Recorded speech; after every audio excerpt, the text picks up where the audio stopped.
What's up? My name is Alec Wenzel, and today we're going to talk about Partscasters and sort of what their value is. And specifically, I'm going to talk about my Partscaster that I built right here. And the reason I wanted to talk about it is because I tend to rag on Partscasters a lot. I have in previous videos. I don't think they're a sound investment. And frankly, this didn't really change my mind, but we're going to talk about all the positives too, because I talk about some of those positives in the other videos, and I did also experience those. So without any further ado, let's jump into what is the point of a Partscaster. Are they worth it? Are they any good? So when I ask the question, do Partscasters have any value? What I'm sort of centering on this idea of value being is twofold. Value can either be your time and money invested in building the instrument and making it work, and I'm personally viewing that as a sort of negative. We'll talk about why. And then the positives are whether or not it was a good experience for you. I had a negative experience in putting this together and spending money on it and taking a long time to make it into something that I wanted to be playing. But the positive was that I learned a lot about the guitar. I learned a lot about guitar electronics specifically. I had fun putting it together. I really enjoyed playing it. I took it on a short tour a couple weeks ago. So what we're going to do is we're going to talk about the negatives and my sort of price breakdown and what I sort of had problems with in dealing with this Partscaster. And then we're going to talk about the positives and maybe throw in a couple of sound clips so you can hear what I was going for a little bit with this thing.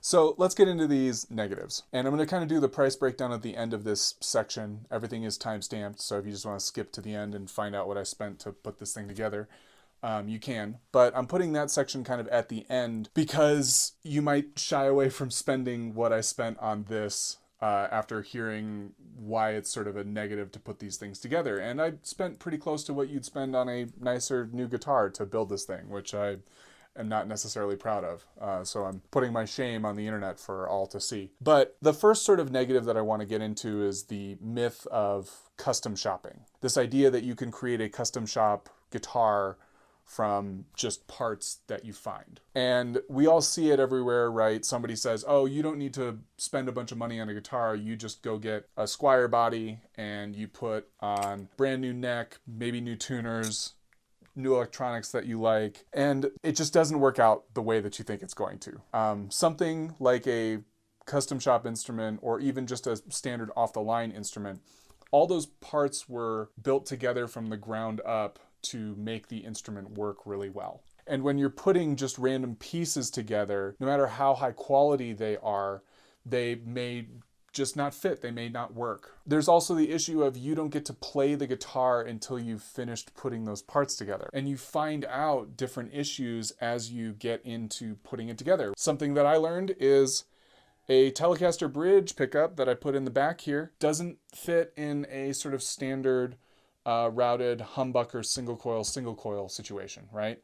Because the base plate is actually slightly wider than a humbucker, and you can cram it in, but if you want it to fit correctly, you have to do a little bit of routing. Something I learned about this neck when I put it on is that this neck is not very stable. In Colorado, it's super dry, and it goes from being really cold to really warm. Even in the winter months. We were at 0 degrees a couple weeks ago, and now it's been 60 and it'll be 60 degrees going forward. So it's been really messing with the stability of this neck, and I spend a lot of time doing setups on this instrument, and that's something that you would have learned about if you maybe got to play the guitar before you just bought all these parts that came together. So that's our first myth, is that you can get a custom shop instrument from pieces as opposed to just getting an instrument that was built from the ground up to work. In line with this custom shopping idea is the idea that you will be able to get more value out of a cheap guitar by upgrading it. What happens when people sit there and they look at a Squier and they go, why is a Squier cheap? They go, it must be because of its cheaper parts, right? Its parts are not as high quality. And so if I replace those, then I will have something with the value more equivalent to an American-made Stratocaster or a custom shop Stratocaster. And that's just not the case. When you're investing a bunch of money in those better parts, you're just spending the money that you would have spent on buying a nicer instrument that was put together to work from the get-go, while you get these sort of random pieces that you don't really know will work together and have to invest more time and effort in making fit, so to speak. Also, when you go to resell it, people are still going to view it as like a Squire. And people are sensitive to that. So I find that most people view these Partscasters as not personalized instruments, but like used guitars. And in a best case scenario, someone will view it as like a used American made guitar. But what'll end up happening is, as you've spent more time and more money trying to put this thing together, you're going to see it as having more value than somebody who's just going, yeah, well, it's just a Squire with some stuff in it, like I can go pick that stuff up too. Now, this isn't factoring in like cool value or trades or stuff like that, right? But at the end of the day, if you're investing a bunch of money in parts to put into a cheap body, just invest that money in a nice new guitar to start with. It works better, I promise. All right, and finally, the part that I'm sure you've all been waiting for, the price breakdown. And I'm not necessarily excited to say this out loud, but I spent about $1,700 American to make this guitar work. And that's rough, right? Because you can get a lot of really nice brand new guitars for less than $1,700. And even crazier, you can get like an even nicer guitar used for less than $1,700, right?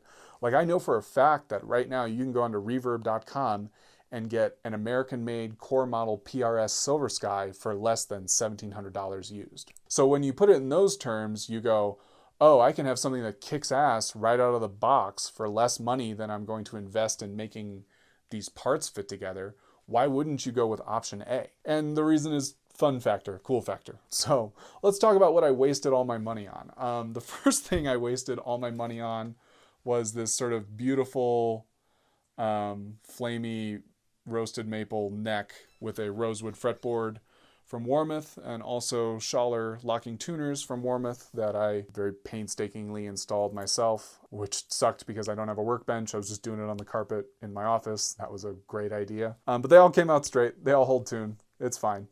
And then the next thing that I went and spent my money on was pickups, right? And I spent about $400 on pickups. This is a Lawler Telecaster bridge pickup that I've been loving. This is a Lawler 64 Strat neck pickup that I've also been loving.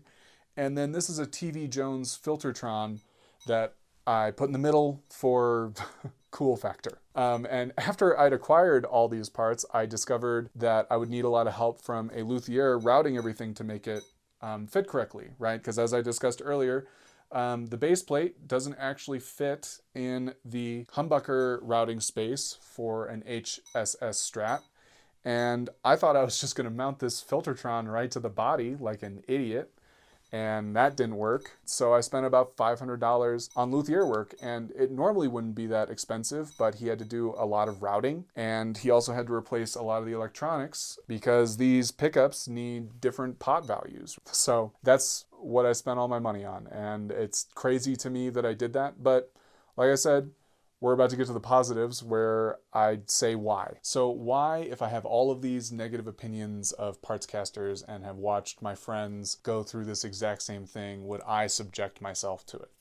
And the reason is, and I said this earlier, is because it's cool. Partscasters are cool.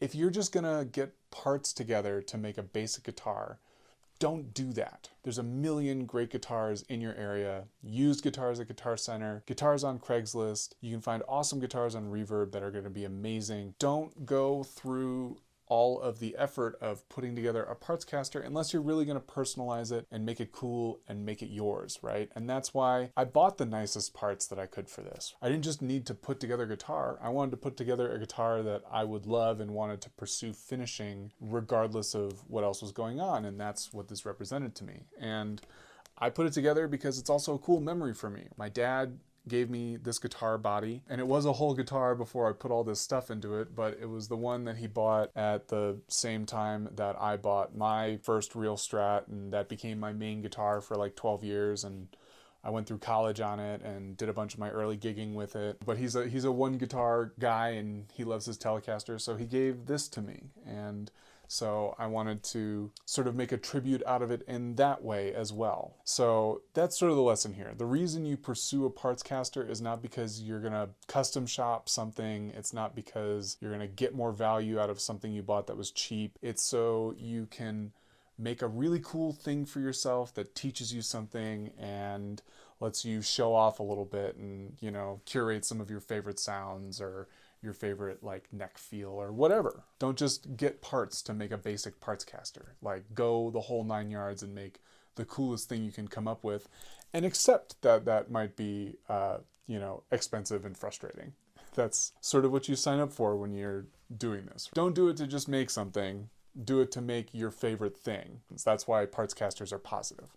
And also some of the most iconic guitars, right, are Partscasters. Thinking about like Eddie Van Halen's Frankenstrat. That was a bunch of parts that he mashed together. Or Eric Clapton's Blackie Strat. His Black Strat was 3 American-made Fender Strats that he took the best parts of and put together for himself. And then he rebuilt the other 2 and gave them to his friends. So that's why we make Partscasters. That's where their value really lies. Not in getting something upgraded, it's in making something for you that's special to you. So now I'll show you a few of the sounds that it makes. The neck pickup first, I'll do a little clean, a little dirty.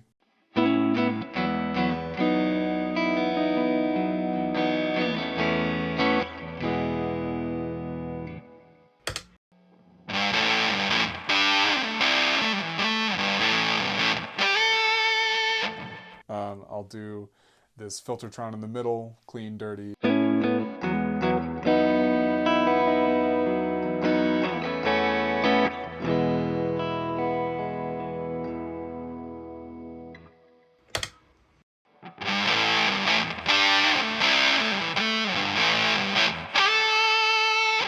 And same thing on this Telecaster bridge pickup.